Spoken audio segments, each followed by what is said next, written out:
The sound of the 60s, the summer and the surf scene. Brian Wilson, frontman of iconic pop band The Beach Boys, has died at the age of 82. The man behind worldwide hits like I Get Around, Good Vibrations and God Only Knows was hailed as a lyrical genius and a master of harmony. Let's get a reminder of some of the tracks that now constitute the gold standard in pop. Take a listen. Round, round, get around, I get around, yeah, get around, round, round, I get around. If everybody had a nose across the USA, then everybody be served like California.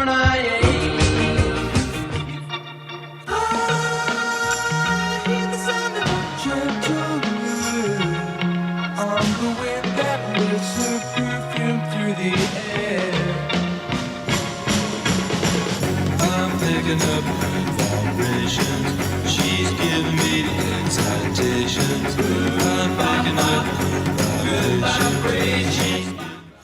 Well, to tell us more about the man and the musician, I'm joined by music editor Jennifer Ben Brahim. Hi, Jenny. Hi, Olivia.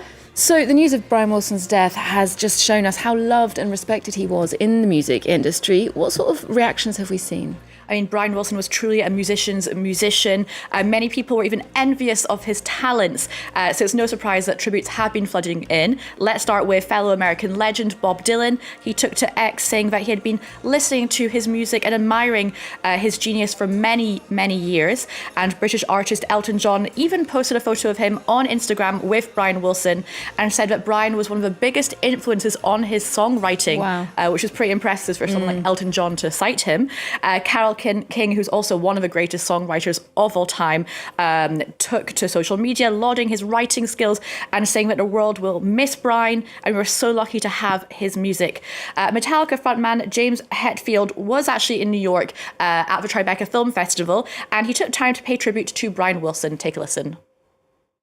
He, again, one of the most amazing songwriters on the planet, not just American, but you know, all the stuff and trials and tribulations that he went through, for me, that's a huge inspiration. Not that I'm comparing myself, but we all go through our tough stuff mentally. That I think God Only Knows, that song is like one of the best written songs ever. And thank you, Brian, for that. May you rest in peace. We're going to miss you. So very, very wide appeal there, from Carole King all the way to Metallica. In fact, the Beach Boys were considered to be as important as the Beatles in revolutionising pop music. What do you think made their music so legendary? Yes, they were the only US band in the 60s to rival that Beatlemania that swept across the world. They really were a band that changed the shape and the face of the musical landscape, so much so that Rolling Stone ranked them number 12 on the list of 100 greatest artists of all time.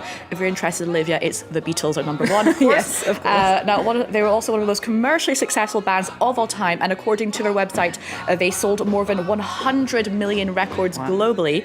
They spawned 3 number one songs in the US, I Get Around, Help Me Rhonda, and Good Vibrations, as we heard earlier in the show. Brian Wilson was actually born and raised in Hawthorne, California in 1942, and he formed the Beach Boys with his 2 younger brothers, Carl and Dennis, his cousin Mike Love, and his friend Al Jardine. And it became really synonymous with that 60s California beach sound, as well as writing these songs all about teenage love, very kind of soppy love letters to teenage girls, you could say. Funnily enough, a fact that I really love is that Brian's younger brother, Dennis Wilson, was the only member who actually knew how to surf and enjoyed surfing. So a lot of smoke and mirrors there. Now their sound took a real turn, became much more mature on the monumental 1966 album Pet Sounds. It was really a watershed moment in music. It was one of the first instances of an artist using these complex melodies and harmonies in the recording studio, using this looping system that Brian actually created. It was so complicated that Pet Sounds couldn't even be performed live at that time. The technology was not advanced enough to do so. Now, not everyone in the band was actually happy with this change in musical direction, as Brian Wilson revealed in a 2015 CBS interview. Take a listen. Well, they didn't like it. Mike and the guys didn't like it. They thought it was like too advanced music. They wanted to keep making car songs and surf songs. I said, guys, we got to grow. We got to grow musically. I was so proud of that album, I could have cried. Now, despite this, Pet Sounds became a critical success and ranked number 2 in another poll by Rolling Stone in 2023 on the list of the best 500 albums of all time. They lost out to, no surprise, the rivals, the Beatles, for Sgt. Pepper's Lonely Hearts Club Band. Now, interestingly enough, John Lennon called it the best album of all time, and Paul McCartney actually said that the song God Only Knows, such a fantastic song, off the album is one of his favourite songs of all time. Take a listen. Thank you, sir, for everything you've done for me, for making me cry, for having that thing you can do with your music. You just put those notes, those harmonies together, stick a couple of words over the top of it, and you've got me any day. Ladies and gentlemen, Brian Wilson. God only knows what I'd be without you. If you should ever leave me, the life would still go on, believe me. The world could show nothing to me. So what good would living do me? God only knows what I'd be without you. Wow, quite a tribute there from Paul McCartney as he was being inducted into the Hall of Fame, Brian Wilson. But despite that success, the very aspirational, sunny nature of his music, Brian Wilson had quite a troubled life. Tell us a bit more about that. Yeah, he was a true troubled genius. He had to deal with a very dominating and physically and emotionally abusive father who actually managed the Beach Boys. Now, Brian actually was deaf in his right ear and his mouth sagged when he was singing as a result of his father's constant beatings. Consequently, perhaps we could say that Brian battled with a serious drug addiction for many years. Now, following the success of Pet Sounds, Brian wanted to follow up with another ambitious project, that being the album Smile, but it actually did not come out for 37 years. Wow. And that's due to his mental breakdown whilst making the record, linked to that extensive drug use, and it actually led him to step away from the Beach Boys, and he became a recluse of sorts. He was eventually, in 1984, after many years of kind of hiding from public, diagnosed with paranoid schizophrenia, and doctors linked that to his excessive use of psychedelic drugs in the 60s. He did actually have a career resurgence in the 2000s. He had his own band, but he actually reunited with the surviving members of the Beach Boys for a new album and tour during that era. Now, in the last few years, Brian dealt with the loss of his beloved wife, Melinda, and being diagnosed with dementia and subsequently being placed under conservatorship. Now, I really highly recommend watching the 2014 biopic of his life called Love and Mercy, starring John Cusack and Paul Dano, who plays a younger version of Brian Wilson. It really gives a true insight into this tragic genius. Let's take a look. You hear the new Beatles? We can't let them get ahead of us. Got all kinds of new ideas, new sounds, new instruments. You think we could get a horse in here? I'm picking up good vibrations. We've played with everyone. Sinatra, Elvis, but you have blown our minds. If you want to continue this. You and me, we're gonna walk out of here right now and everything will change.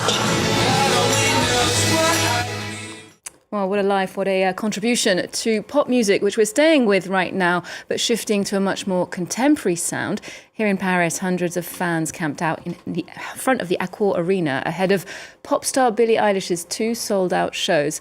The Californian artist is currently on tour in Europe for her 3rd album, Hit Me Hard and Soft. Jenny, that record's been doing pretty well. It's been quite successful so far, hasn't it? Yeah, very successful album, and she actually finished her 2nd night in Paris with the hit song. It's a song that you're hearing everywhere on social media, Birds of a Feather, so that was a real treat for the fans. And if you did not get to see her in Paris, don't worry. As you mentioned, she's on tour. You can next see her in Barcelona, but she's travelling all around Europe. I'm sure many of those dates are sold out. Well, Jenny, you've taken a look back at her career. Do check it out. At just 23 years old, pop prodigy Billie Eilish has 100 billion online streams to her name. Her melancholic pop sound has captivated fans around the world, such as right here in Paris. Her 2 nights at the French capital's largest venue sold out in just 2 minutes. The pressure is on for those wanting to be front row. We've been waiting for hours. We arrived very early this morning, but I know some people turned up even earlier. It's long, but it's worth it. I'm expecting emotions, noise, dancing, maybe even tears. What fans love the most about Billie Eilish? The fact that she is unconventional, the anti-Taylor Swift of sorts, a true pop pirate. Thanks to her dark universe she's created with her music. Her lyrics talk about her life, depression and bisexuality. I'll talk about anything, and like maybe even to a fault. Like I shouldn't be talking about some stuff, but I'm so able to just not care. Freedom in her lyrics as well as her style, such as wearing baggy clothes to avoid being sexualized. Billie has even launched her own fashion line. These fans have flocked to this Parisian department store to get their hands on some printed t-shirts. For them, she is more than just a singer, she's an inspiration. My role model, because she's really being herself and she feels so comfortable in her skin. Her music helped me so much with my problems at school. I felt like she was there for me when no one else was. She kind of saved me. Her music has become the soundtrack for an entire generation. She talks about some of the most important topics of this day and age, like poverty, welfare, and climate change, for example. Billie Eilish also owes some of her success to her brother Phineas, her musical collaborator. Together, they've won 9 Grammy Awards, as well as 2 Oscars for Best Original Song from the James Bond and Barbie soundtracks. She sold 80 million albums so far, with a counter showing no signs of slowing down.